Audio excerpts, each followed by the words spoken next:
Hi guys, Assalamu alaikum. Myself Farooq Geelani. Today we will go through the topic disintegration of Soviet Union and the end of the bipolarity.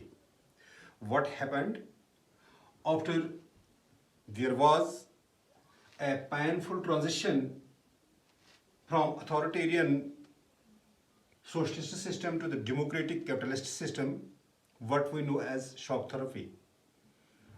The shock therapy, these are the two words. The two words mean sudden and drastic measure taken to solve the intraceable problems within the system. This was period when Boris Yeltsin became the president of the USSR, Russia, and he started some transition of this collective farming, collective agriculture, state-owned economy, centralized economy into the capitalist economy. After that, there was an effect was seen on the whole system. As such, the system which was once governed by the state, it came directly into the hands of the individuals. It came into the hands of persons, which resulted in, which got its effects, which we can say the large garage scale of industry, as all the industries were run under the state controlled system. This system now changed into the hands of the privates, into the hands of the individuals, into the hands of the persons. As such, 90% of the industry were sold on the minimum costs to the individuals. What we call also, this was a garbage sale. It's known as garbage sale. Why garbage sale? Because the state-owned economy, the state-owned industry went directly into the hands of the privates who bought it, as government sold it and they bought it.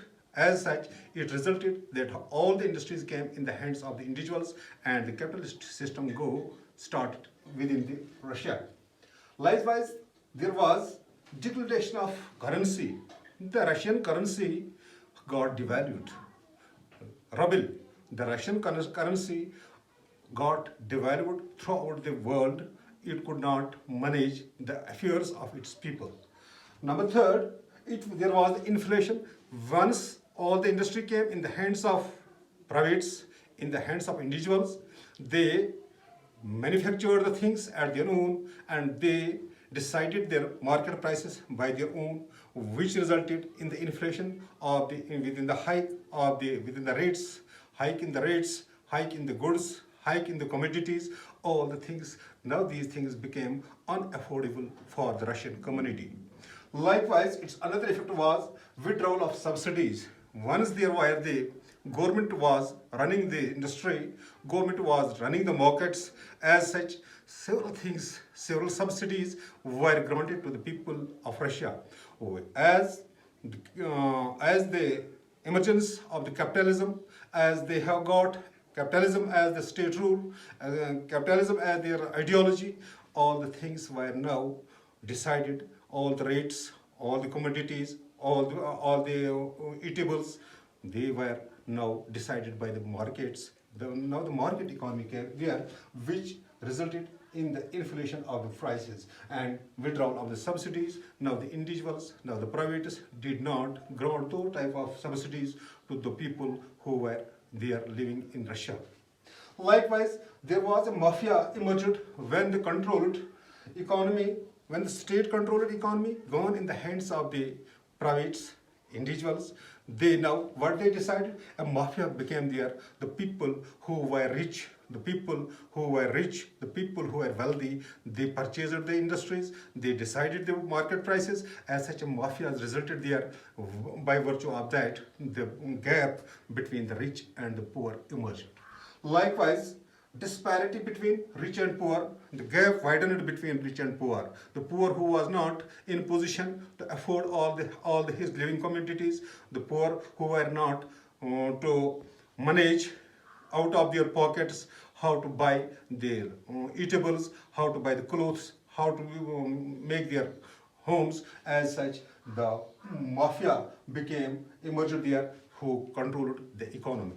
Likewise, disparity between rich and poor, this gave widened once again, as rich managed to earn more and more profits, and poor could not afford to his livelihood. Likewise, there were the bankruptcy. Near about 50% of the banks and the financial institutions got bankrupt. The Soviet Union, the whole structure of the economy got vanished. As such, people were dying with hunger and starvation. Besides it got its impact only not within the Russian states, but the impact of the disintegration was seen all over the world. With the disintegration, its impact were laid on the whole world. The world witnessed now the end of the Cold War.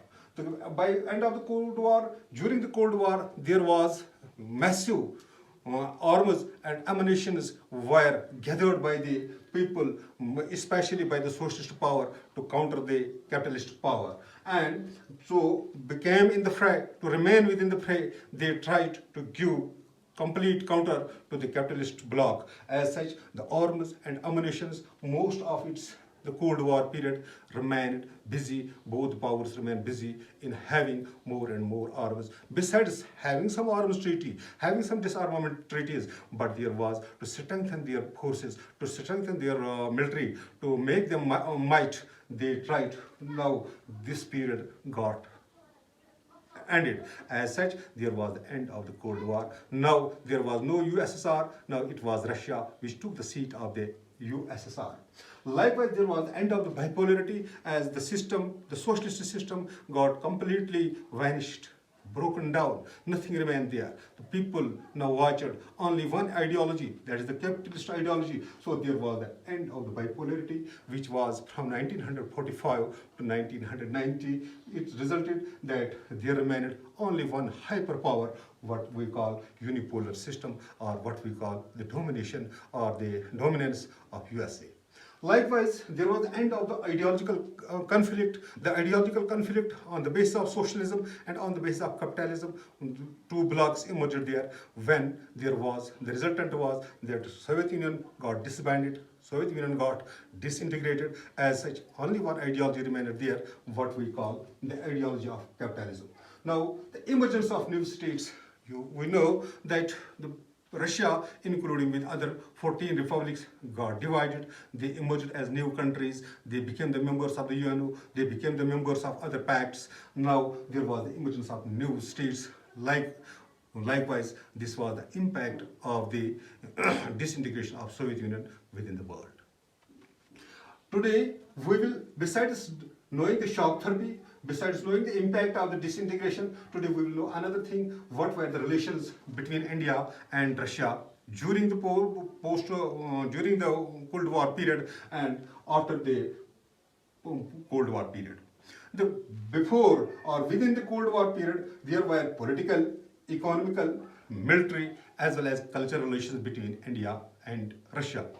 The Russia supported politically India on its stand on the Kashmir issue, and also Russia supported India within when there was the war between East and West Pakistan, in which Bangladesh emerged as a new country, which resulted that 90,000 forces under the leadership of this General Niazi surrendered themselves before the Indian Army in 1971, which gave birth to another country, Bangladesh, which is nowadays another state within the global era.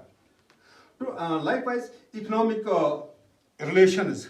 For economic relations, Soviet Union and India, Soviet Union were giving aids to India. Besides it supported India in its public sector. Likewise, in the steel plants at the Visakhapatnam, likewise Bahela machinery plants, and Bharat heavy electricals, accept Indian currency whenever need emerges.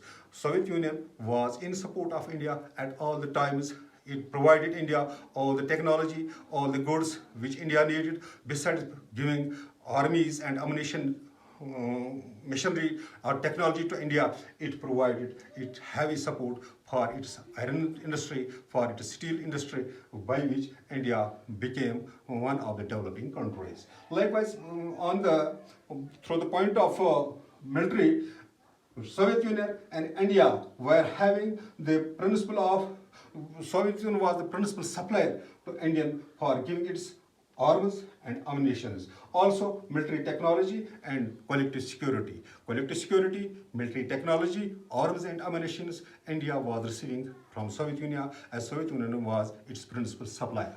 Likewise, the cultural, the Hindi films, most of the Hindi films which are produced, which are prepared within the India, all these films are mostly liked within the Russian countries, within its allies. The Raj Kapoor, Amitabh Bachchan are most famous heroes within Russia.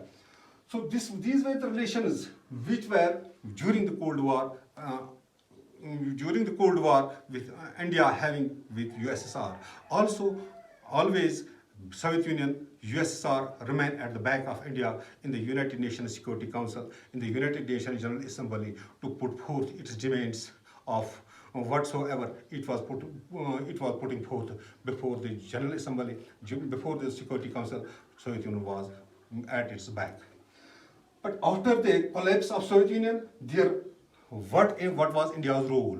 India's role was the first of all the disintegrated states, all those states which got their independence, all those states which got segregation from the Russian Federation, now they emerged as new states.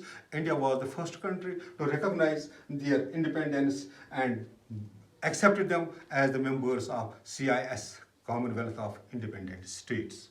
Likewise, there was India and the Soviet Union, now the Russia. India is having energy imports from Russia, Kazakhstan and Turkmenistan. India is getting energy imports from Russia, Kazakhstan and Turkmenistan. Likewise, it is having the part-time membership in the oil fields within the Russian segregated states. Likewise, since 2001, India is having 802 agreements with Russia, as at this time today both India and Russia has emerged as two powers at the global level and are playing an important role in the global affairs. This is all about today's topic. Have a nice day. Thank you very much.